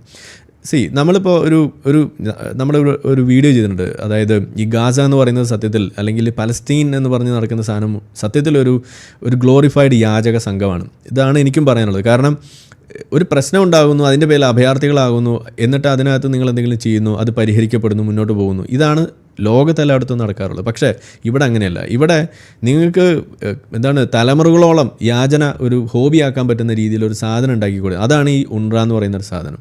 അതുകൊണ്ട് തന്നെ എത്ര വർഷമായിട്ട് അവർ ഈ പറയുന്ന അതായത് ഈ 2005 ശേഷം പോലും UNRWA അവിടെ ഉണ്ടായിക്കൊണ്ട് അവരിത് ചെയ്യുമ്പോൾ പ്രശ്നങ്ങൾ പരിഹരിക്കാനുള്ള അവസരം ഉണ്ടാകുന്നത് പോലും തടയുന്ന രീതിയിൽ ഈ യാചകക്കൂട്ടം മാറി എന്നുള്ളതാണ്, അല്ലെങ്കിൽ അതിനുള്ള സംവിധാനം മാറ്റി എന്നുള്ളതാണ്. അതിൽ UNRWA നടത്തിയിട്ടുള്ള സ്കൂളുകളിൽ പഠിപ്പിക്കുന്ന സാധനം ജിഹാദ്, J4 ജിഹാദും H4 ഹൂറിയൊക്കെയാണ് അവിടെ പഠിപ്പിച്ചുകൊണ്ടിരുന്നത് എന്നുള്ളത് നമ്മൾ പറഞ്ഞു. അതുകൂടാതെ അവർ ഈ ഒക്ടോബർ 7 നടത്തുന്ന അക്രമത്തിൽ അതിനകത്ത് പിടിക്കപ്പെട്ടുള്ള ആളുകൾ പലരും ഈ ഉൺറയുടെ തൊഴിലാളികളും കൂടിയായിരുന്നു. ഇവരുടെ വണ്ടി, ഇവരുടെ ഫെസിലിറ്റീസ്, ഇവരുടെ ഈ ഹോസ്റ്റേഴ്സ് പോലെ അവരുടെ അനുഭവം പറഞ്ഞതിൽ നിങ്ങൾ കേട്ട് കാണും. അവരെ താമസിപ്പിച്ചിരുന്നത് ചില സ്ഥലത്ത് പോലും അതുപോലും ഈ പറയുന്ന ഉൺറയുടെ ചില ഓഫീസ് ബിൽഡിങ്ങുകളിലായിരുന്നു എന്നുകൂടി നമുക്ക് കാണാൻ കഴിയും. എന്ന് വെച്ചാൽ ഉൺറ എന്ന് പറഞ്ഞാൽ ഹമാസാണ്. അതാണ് അവിടെ ഉൺറ ഹമാസിൻ്റെ കയ്യിലായിരുന്നു. അവർ ചെയ്തുകൊണ്ടിരുന്ന സാധനം അടപടലും പൂട്ട മാത്രമല്ല, ഇസ്രായേൽ അതിനെ ബാൻ ചെയ്യുകയും ചെയ്തു. അതിനെ അടുപ്പിക്കില്ല എന്നുള്ളത് പറയുകയും ചെയ്തു. ഉൺറയെ കംപ്ലീറ്റ്ലി ബൈപ്പാസ് ചെയ്തുകൊണ്ടാണ് ബാക്കി പണി മുഴുവൻ ചെയ്തത്.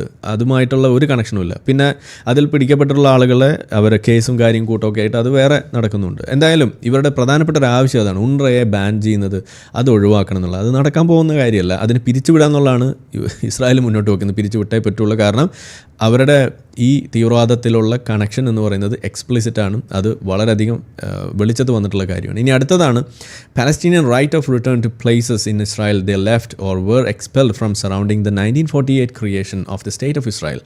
ഇതാണ് അടുത്തത്. എന്ന് വെച്ചാൽ 48 ഇസ്രായേൽ ഉണ്ടാകുന്ന സമയത്ത് അവിടുന്ന് പുറന്തള്ളപ്പെട്ട് നക്ബയിലൂടെ പുറത്തേക്ക് പോയ കാക്കാമാർക്കും ഇവിടെ തിരിച്ചു പോകണം. ഇവിടുത്തെ ചോദ്യം ഇതാണ്, ഒന്ന്, 48 ഈ ഇസ്രായേൽ എന്ന് പറയുന്ന രാജ്യത്ത് ഇവർ അംഗീകരിച്ചിട്ടുണ്ടോ? ഉണ്ടായിരുന്നു എന്നുണ്ടെങ്കിൽ അല്ലേ ഈ പറയുന്ന നിങ്ങളുടെ സ്ഥലം അവരുടെ സ്ഥലം എന്ന് നിങ്ങൾക്ക് പറയാൻ പറ്റുള്ളൂ. അന്ന് നിങ്ങളത് അംഗീകരിക്കാതെ നിങ്ങൾ ഇവിടെ ഈ ഒരു ഇൻഡിപെൻഡൻസ് അവിടെ പ്രഖ്യാപിക്കുന്ന സമയത്ത് ഇപ്പുറത്ത് നമ്മളുടെ അമീനിയും അതുപോലുള്ള അറബ് രാഷ്ട്രങ്ങൾ മുഴുവൻ അവിടെ പ്രക്ഷേപണം ചെയ്തുകൊണ്ടിരിക്കുകയായിരുന്നു. എല്ലാവരും പോരെ, ഇതേ നമ്മൾ അറബികളെല്ലാവരും ഇതേ നമ്മളെല്ലാവരും വന്നത് ഇസ്രായേലിനെ പൂട്ടാൻ പോവാണ്, ഇസ്രായേൽ ഇപ്പോൾ തീരും, അതുകൊണ്ട് നിങ്ങളൊന്ന് മാറി നിന്നോ, ജൂതന്മാരെ കൊന്നു കഴിയുമ്പോൾ നമുക്ക് അവിടെ പോകാം, എന്നിട്ട് അവരുടെ വീടൊക്കെ നമുക്ക് എടുക്കാം, അവരുടെ സ്ഥലമൊക്കെ നമുക്ക് പറിച്ചെടുക്കാം, അവരുടെ സ്വത്ത് മുഴുവൻ കൈക്കലാക്കാം, വരുന്നട നമുക്ക് കൊള്ളയ്ക്ക് പോകാം, അതുകൊണ്ട് തൽക്കാലം നിങ്ങളൊക്കെ മാറി നിൽക്കുന്നൊക്കെ പറഞ്ഞിട്ട് ഓർഡർ കൊടുത്തുകൊണ്ടിരുന്നു.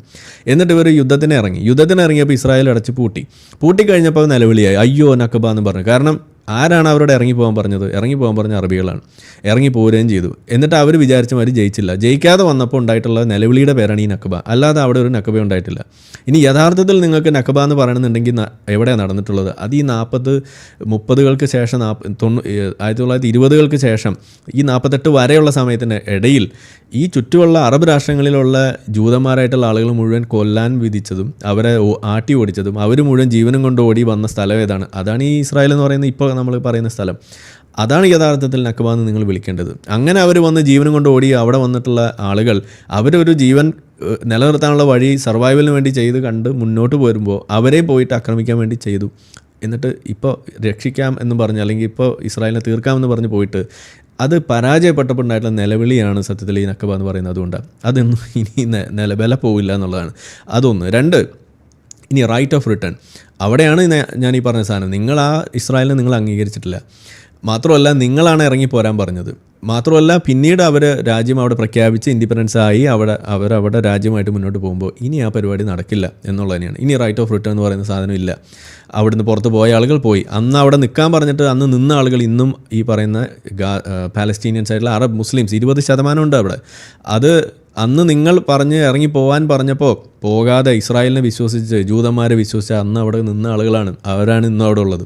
അവരാണ് ഇന്ന് അല്പമെങ്കിലും മര്യാദയോട് കൂടിയിട്ട് ഇസ്രായേലിൻ്റെ അടുത്ത് പെരുമാറുന്നത് പോലും. അതും നമ്മൾ ആലോചിക്കുക. പക്ഷേ അവിടെ പ്രശ്നങ്ങളുണ്ട്, ഇല്ലയെന്നൊന്നും ഞാൻ പറയുന്നില്ല. കാരണം ഇസ്രായേലി പോലീസിന് പോലും പെട്ടെന്ന് അങ്ങോട്ട് ഇടിച്ച് ചെല്ലാൻ പറ്റാത്ത രീതിയിലുള്ള ചില ഗെറ്റോസ് പോലും ഇസ്രായേലിനകത്തുണ്ട് എന്ന് പറഞ്ഞാൽ നിങ്ങൾ വിശ്വസിക്കില്ല. അതായത് ജൂതന്മാരുടെ രാജ്യത്തിനകത്ത് മുസ്ലിങ്ങളായിട്ടുള്ള ആളുകളുടെ സ്ട്രോങ് ഹോൾഡ്സ് അവിടെ ഉണ്ടാക്കി വെച്ചിരിക്കുന്നു, പോലീസിന് പോലും കടന്നു ചെല്ലാൻ പറ്റാത്ത രീതിയിൽ. എന്ന് വെച്ചാൽ നമ്മളൊക്കെ നടന്നു പോകുമ്പോൾ നമ്മളെ തോണ്ടാനും പിടിക്കാനൊക്കെ ഉള്ള വഴികൾ അവിടെ ഉണ്ട്. ഇതാണ് അവിടുത്തെ അവസ്ഥ. ഇത് അവിടെ നമുക്ക് കാണാം. അത് ഇതേപോലെ കാണുന്നത് ഈ അൾട്രാ ഓർത്തഡോക്സ് ജൂതന്മാരുടെ ഇടയിൽ പോയല്ല. ഇത് രണ്ട് കൂട്ടരും കണക്കാണെന്ന് പറയുന്നത് അതുകൊണ്ടാണ്. അത് നിങ്ങൾക്ക് ഇസ്രായേലിനകത്ത് കാണാം. അപ്പോൾ ഈ റൈറ്റ് ടു റിട്ടേൺ എന്ന് പറഞ്ഞിട്ടുള്ള നിലവിളിയൊന്നും നടക്കാൻ പോകുന്നില്ല എന്നുള്ളതാണ് അതിൻ്റെ ഒരു കാര്യം. ഇനി അതുപോലെ മറ്റൊരു തമാശയാണ്, അത് ഇതിൽ പറഞ്ഞിട്ടില്ല, അതിനി വരാൻ കിടക്കുന്ന സാധനമാണ്. 1967 ബൗണ്ടറി നമുക്ക് ഫിക്സ് ചെയ്യണമെന്നാണ് പറയുന്നത്. അതായത് അന്ന് അത് പറഞ്ഞപ്പോൾ അന്നത് അംഗീകരിക്കാതെ യുദ്ധം എന്ന് പറഞ്ഞ് ഇറങ്ങിയിട്ട് തോറ്റ് തുന്നാൻ പാടിയപ്പോൾ വീണ്ടും 67 എന്നാൽ ശരി നമുക്ക് വീണ്ടും എന്ന് വെച്ചാൽ നിങ്ങളൊരു രണ്ട് പേര് തമ്മിൽ പ്രണയിക്കുന്നു. അങ്ങനെ നിങ്ങൾ ഒരാൾ മറ്റൊരാളെ പ്രപ്പോസ് ചെയ്യുമ്പോൾ റിജക്റ്റ് ചെയ്തിട്ട് നിങ്ങൾ പോയി വേറെ കല്യാണമൊക്കെ കഴിക്കുന്നു, പോകുന്നു. അങ്ങനെ കുറേ കഴിഞ്ഞപ്പോൾ ആ പോയ ആൾ നിങ്ങളെ തേച്ചിട്ട് പോകുന്നു. അപ്പോൾ പിന്നെ നിങ്ങൾ തിരിച്ച് വരികയാണ്. പണ്ട് പ്രപ്പോസ് ചെയ്താൽ അതെ നമുക്കൊന്നുകൂടി കല്യാണം കഴിക്കാമെന്ന് പറഞ്ഞാൽ എങ്ങനെ ഉണ്ടാവും? നടക്കണ കാര്യം പുല്ലേന്ന് പറഞ്ഞ് ചിലപ്പോൾ ചേട്ടത്തിൽ 2 അടിയും കിട്ടിയെന്ന് വരും. ആണോ പെണ്ണെന്നൊന്നും ഞാൻ പറഞ്ഞിട്ടില്ല കേട്ടോ. ചിലപ്പോൾ 2 ആയാലും അടിച്ചെന്ന് വരും. ഇതാണ് ഇവിടെ സംഭവിച്ചത്. അപ്പോൾ നിങ്ങൾക്ക് ആദ്യമുണ്ടായ ഓപ്ഷൻ നിങ്ങൾ എടുക്കാതെ നിങ്ങൾ നിങ്ങളുടെ വഴിയും തേടി പോയി. അത് പിന്നെ പരാജയപ്പെട്ടപ്പോൾ തിരിച്ചു വന്നിട്ട് ആ പഴയ ഓപ്ഷൻ വേണമെന്ന് പറഞ്ഞാൽ അത് നടക്കണ കാര്യമല്ല. കാരണം കാലം മാറി, നിങ്ങൾ അതിന് മുന്നോട്ട് പോയി, നിങ്ങൾ അതിൻ്റെ യുദ്ധം വരെ നയിച്ചു, നിങ്ങൾ വലിയ പ്രശ്നങ്ങൾ വരെ ഉണ്ടാക്കി. എന്നിട്ട് ഇപ്പോൾ വന്നിട്ട് വീണ്ടും പഴയത് വേണമെന്ന് പറഞ്ഞാൽ നടക്കില്ല. ഇതൊക്കെ നിങ്ങൾ ആരോടാണ് ഈ പറയുന്നത്? വല്ല മദ്രസ മണ്ടന്മാരോട് പറഞ്ഞാൽ അവർ ചിലപ്പോൾ മനസ്സിലാക്കും, അവർ ചിലപ്പോൾ അതിനെ കൈയടിച്ചെന്ന് വരും. ഇതിലൊന്നും ഒരു ന്യായവും ഇല്ലാത്ത കാര്യമാണെന്നുള്ളതാണ് നമുക്ക് പറയാനുള്ളത്. ലൈക്ക് ചെയ്യാൻ മറക്കണ്ട, ഷെയർ, സബ്സ്ക്രൈബ്, അതുപോലെ മറ്റു തരത്തിലുള്ള ഡൊണേഷൻസ്, കാര്യങ്ങൾ എല്ലാ ഡീറ്റെയിൽസും ഡിസ്ക്രിപ്ഷനിലുണ്ട്. നമുക്ക് വീണ്ടും കാണാം.